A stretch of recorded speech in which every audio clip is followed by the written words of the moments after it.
Just your type. Right.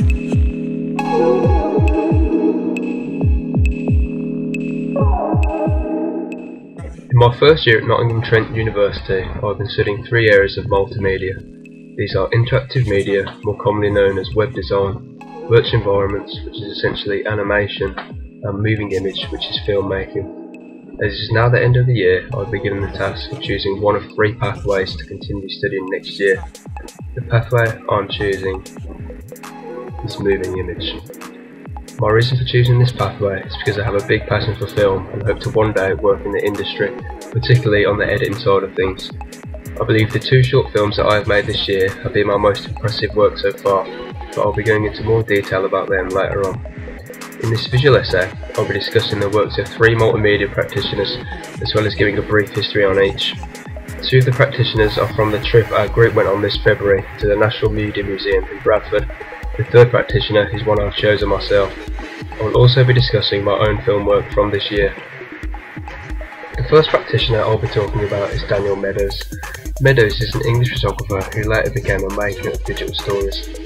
Digital storytelling is a short form of digital filmmaking that allows ordinary, everyday people to show a part of their life story through film.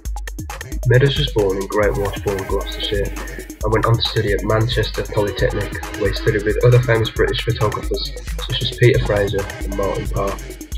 For 14 months from September 1973, Meadows travelled around England in a double-decker bus he called the Photographic Omnibus. It was an old double-decker bus where the seats were taken out to make room for a dark room and living area.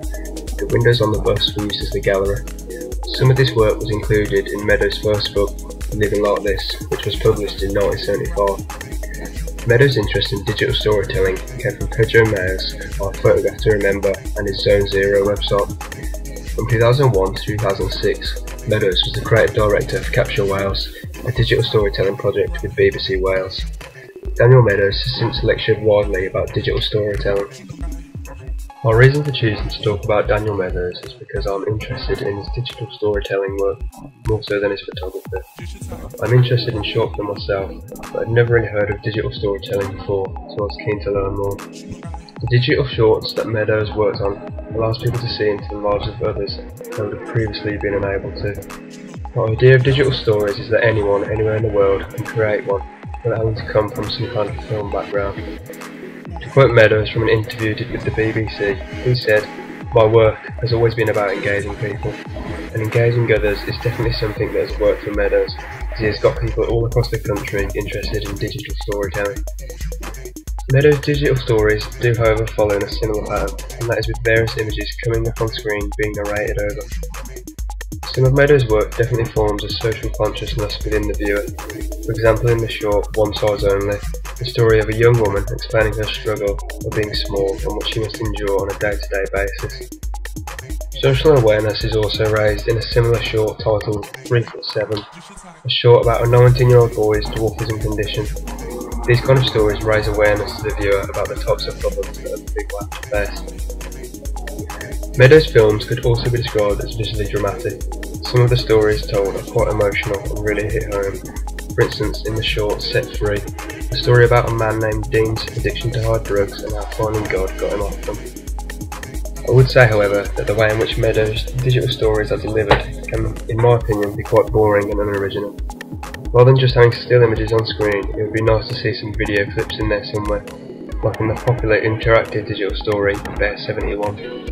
Bear 71 was made by the National Film Board of Canada and is an immersive experience where the user can explore and engage with a female grizzly bear. The film projects I have worked on have been very different to the work of Daniel Meadows. My films are more traditional, using actors, moving image and made up stories, whereas digital stories are non-fiction and use a large amount of still images. The second practitioner I'm going to be looking at is Ray Harryhausen. Harryhausen is an American film producer and special effects creator. He created a brand of stop-motion model animation called Dynamotion. Harryhausen is most well known for his animation work on the original Mighty Joe Young, The Seventh Voyage of Sinbad and Jason and the Argonauts. 1933's King Kong was a film that inspired Harryhausen to get into animation, and after a friend of his set up a meeting with King Kong's animator, Willis O'Brien, Harryhausen was encouraged to take classes in graphic arts and sculpture to improve on the skills he already possessed. Harryhausen's first big film was in 1949 with Mighty Joe Young, for which he did the majority of the animation. Throughout the 1950s, Harryhausen worked on numerous films, including The Seventh Voyage of Sinbad, which was his first killer film, and Clash of the Titans. This work continued throughout the 60s, 70s and up to the present. More recently, however, Harryhausen has appeared in films as cameo roles rather than actually working on them. My reason for choosing Ray Harryhausen to study is because he is one of the most original and creative names in film special effects and fantasy films full stop. A lot of Harryhausen's early work in film was similar, as he was working on numerous films in the fantasy genre at the time. This meant he was creating a lot of mythical creatures, such as the Skeleton Soldiers and Jason the Argonauts and the Cyclops. Much of Harryhausen's work was either original or from sketches, as these kinds of creatures had never previously been on film. At the time, Harryhausen's work was incredibly innovative. He came up with the idea that would split the action, which meant enabling a model to be inserted directly into the action and appear to interact with the actors. Harryhausen first came up with the idea around 1938, but it wasn't until around 1952, when he worked on The Beast from 20,000 Fathoms, that he was actually able to achieve his goal. Harryhausen's films, again, are very different to the films I've done. Mine do not feature any special effects or 3D animation, as my skills have not developed that much yet, but this is something that I would one day hope to be able to achieve.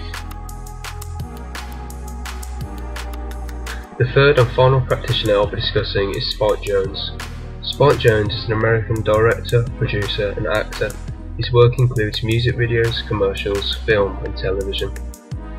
In 2006, the Directors Guild of America nominated Jonze for Outstanding Achievement in Commercials 2005.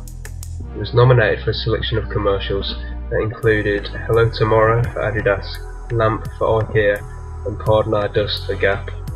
Since 2007, Jonze has been the creative director of VBS TV, an online television network supplied by the media conglomerate Vice and funded by MTV. Some of Jonze's most recent work includes the well-received 2009's Where the Wild Things Are, a film which he directed.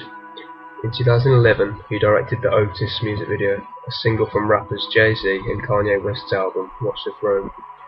Spike Jonze has also directed a number of short films, including the sci-fi romance story I'm Here and We Were Once a Fairy Tale, the short featuring musician Kanye West.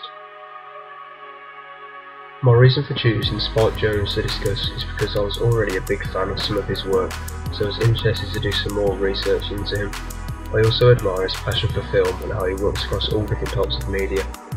The theme for Jonze's commercials seems to be quite surreal, with the IKEA advert giving the impression that a lamp is a living thing we care about, and the Adidas ad showing a crazy dream sequence.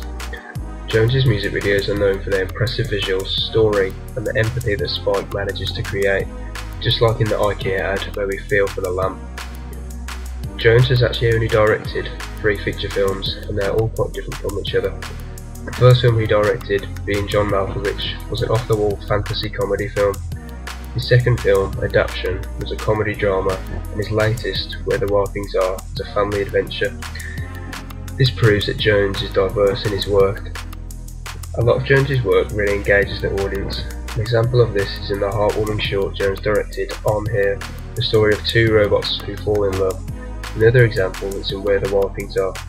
Even though the film is based on an old children's book, it still manages to connect with older audiences. The way in which Jonze brought the characters from the book to life in Where the Wild Things Are was incredibly clever, making them believable and likeable. In a way, some of Jonze's films are similar to mine. One way is because they are traditional films, and another in the length of some of his shorts. Also in the way that Jonze creates empathy in some of his films. Jonze's work is definitely very inspiring to me. I'm a big fan of his work and will continue to support him.